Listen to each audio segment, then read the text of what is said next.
আসসালামু আলাইকুম সবাইকে। আমি আজকে বেক করব 4টা ডিম দিয়ে 2 পাউন্ডের একটা হাইট মোলের মধ্যে চকলেট ফ্লেভারের স্পঞ্জ কেক।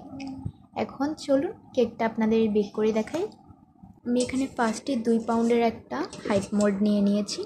এটার মধ্যে আমি ভিতরে র্যাপিং পেপারকে তেল ব্রাশ করে দিয়ে দিয়েছি। এই 2 পাউন্ডের হাইট মোল্ডের মধ্যে কিন্তু আপনি 4টা ডিম দিতে হবে, না হলে এটা অবশ্যই হাইট হবে না। আমি শুকনো উপকরণগুলো চেলে নিয়েছি। এখন এই শুকনো উপকরণ কি কি দিয়েছি সেটাই আপনাদের বলবো। হাফ টেবিল স্পুন দিয়েছি বেকিং পাউডার, ছোট যে একবারে হাফ টেবিল স্পুন 1/2 লেখা ওইটা। তারপরে দিয়ে দিলাম এখানে 2 টেবিল স্পুন 3বার করে, মানে 3 চামচের মতো, 3 চা চামচের মতো এখানে দিয়ে দিলাম আমি কোকো পাউডার। আর দিয়ে দিলাম 1 কাপ পরিমাণে ময়দা। এবার এগুলোকে ভালোভাবে স্প্যাচুলারটা দিয়ে চেলে নিতে হবে। আমি এগুলোকে স্প্যাচুলারটা দিয়ে ভালোভাবে নাড়িয়ে চাড়িয়ে একবারে ব্রাউন কালারটা করে, মানে একবার মিক্সড করে নিলাম। এবার আমি আপনাদের ডিমের ফোমটা তৈরি করে দেখাবো। তো চলুন, এটা আমি এক সাইডে এখন রেখে দিব। ফোমটা তৈরি করার জন্য ফার্স্টে আমাকে এরকম একটা মিক্সিং বল নিতে হবে। যে কোনো বল আপনারা স্টিলের নিতে পারেন কিংবা মেলামাইনের নিতে পারেন। আমি এটা শপ থেকে কিনে নিয়েছি। এইটা আপনারা বিভিন্ন কেকের ব্র্যান্ডের শপে পেয়ে যাবেন বা সুপার মার্কেটে পেয়ে যাবেন। একটু বড় সাইজের নিয়েছিলাম যাতে অনেকগুলা কেক একসাথে বানানো যায়। তো চলুন, এই বলটার মধ্যে আমি শুরু করব। এখন এখানে ডিম নিয়ে নিব আমি। তো এখানে আমি 4টা ডিম ভেঙে নিয়েছি। ডিমটা অবশ্যই রুম টেম্পারেচারে থাকা অবস্থায় নিতে হবে, না হলে কিন্তু ডিমের ফোমটা একবারেই হবে না। তো আপনারা কুসুম দেখে বুঝতে পারছেন যে ডিম 3টে বড় আর একটা ছোট সাইজের মধ্যে আছে। তো আপনারা নিলে বড় সাইজের 2টা আর ছোট সাইজের 2টা নেবেন, তাহলে আপনাদের পারফেক্ট কেক হবে। এখন আমি ডিমের কুসুমটাকে আলাদা করে নেব, বা ডিমের কুসুমটা যদি আপনারা আলাদাও না করতে চান আপনারা কিন্তু সরাসরি এভাবেও করতে পারেন। তো এইভাবে করলেও কিন্তু ডিমের ব্যাটারটা বেশ ভালো হয়। তো আজকে আমি আপনাদেরকে আলাদা করে নয়, বরং আমি আপনাদেরকে ডিমের কুসুমটা সহই বেক করে দেখাবো, কারণ অনেকজনই এটা পারেন না। ঠিক আছে, তো চলুন। তো এইখানের মধ্যে আমি ডিমের কুসুমটার উপরে দিয়ে দিব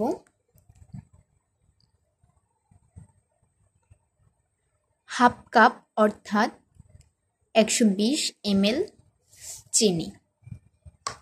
এটা কিন্তু আমি মুখস্থ বলছি না, এটা কিন্তু আপনাদের কাপের উপরে এই যে দেখতে পাচ্ছেন আপনারা, কাপের উপরেই কিন্তু এটা লেখা থাকবে। তো দিয়ে দিলাম এটা। তারপরে আমি এটাকে বিট করব। একবারে লো স্পিডে বিট করতে হবে।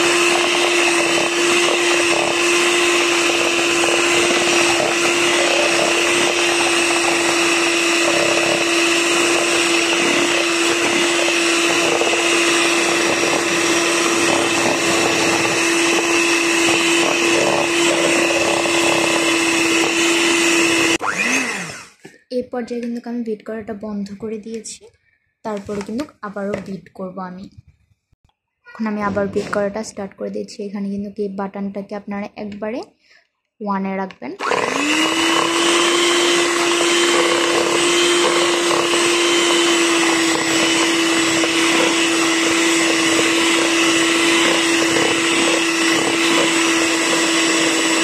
আমি কিন্তু একবারে লোতে রেখে দিয়েছি, আপনারাও লোতেই রাখবেন।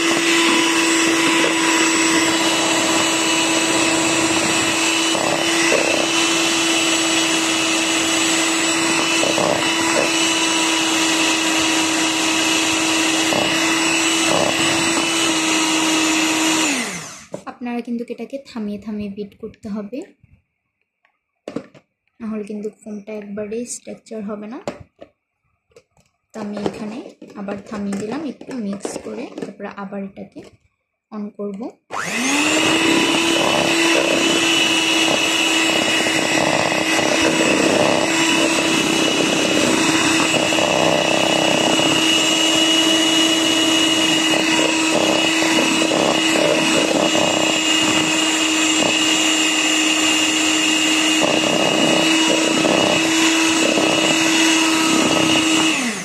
এটাকে আবার অফ করে দিলাম।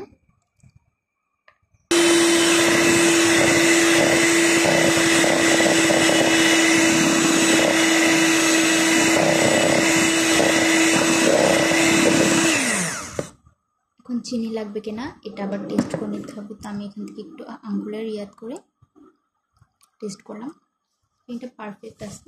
আবার বিট করে নিতে হবে।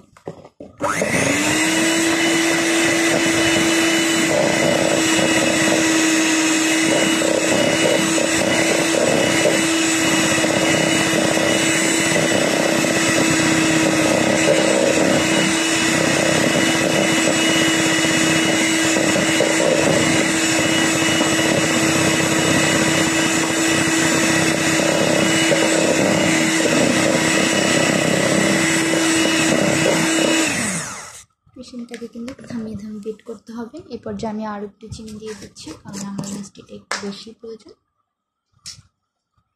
তো চিনিটাকে আমি আবার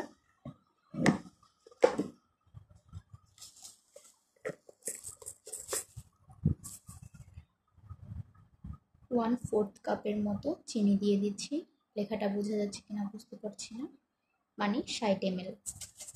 অল্প একটু দিলাম, তারপর আবার একটু বিট করে নিই।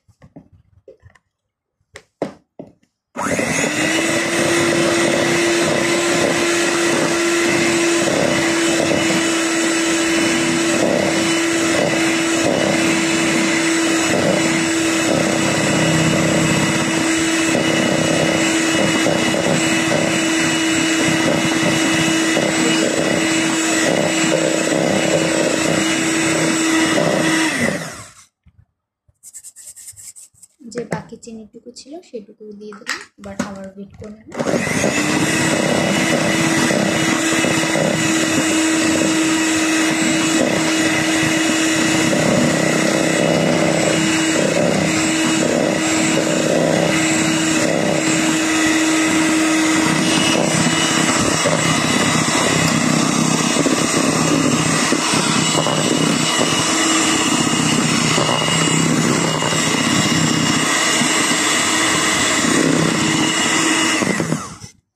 পর্যায়ে মেশিনটাকে বন্ধ করে দিলাম। তারপরে আরেকটু বিট করে নিতে হবে, কারণ এটার টেক্সচারটা অনেকটাই পাতলা।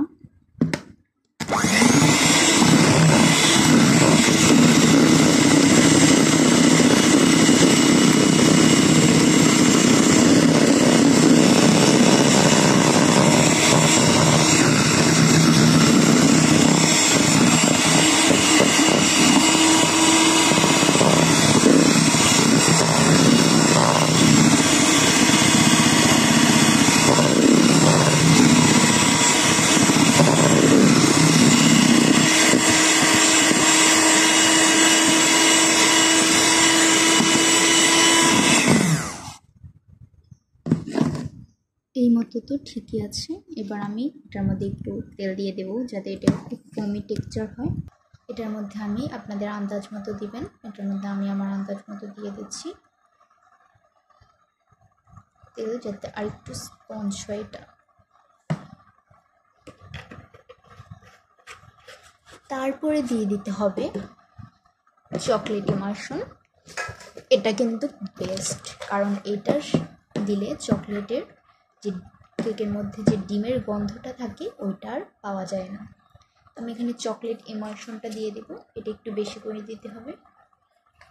কতটুকু দিতে হবে এবার প্রশ্ন, যতটুকু লাগবে ততটুকু, ঠিক পরিমাণ মতো। এখানে আমি হাফ চামচের হাফ টেবিল স্পুনের মানে 7.5 ml এর একটা চামচের মধ্যে আমি দিয়ে দিচ্ছি।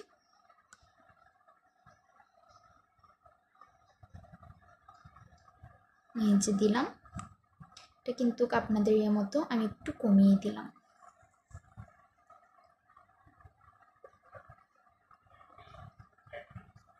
এখানে এটাকে কিন্তু আপনারা ভালো করে দিয়ে দিন। এখানে একটু হাত দিয়ে এটাকে ম্যাশ করে দিয়ে দিচ্ছি।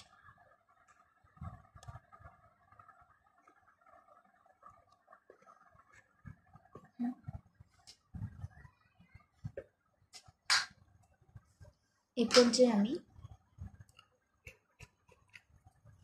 আমার কাছে মনে হচ্ছে একটু ভ্যানিলা এসেন্স দেওয়া দরকার, কারণ ভ্যানিলা এসেন্স দিলে ডিমের মধ্যে আর একটু ভালো স্মেল আসে। আমি সামান্যই দিলাম।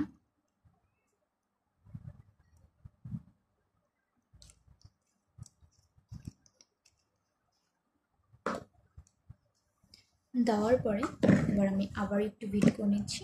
খুব একবারেই স্লোলি বিট করতে হবে, না হলে কিন্তু ডিমের ফোমটা নষ্ট হয়ে যেতে পারে।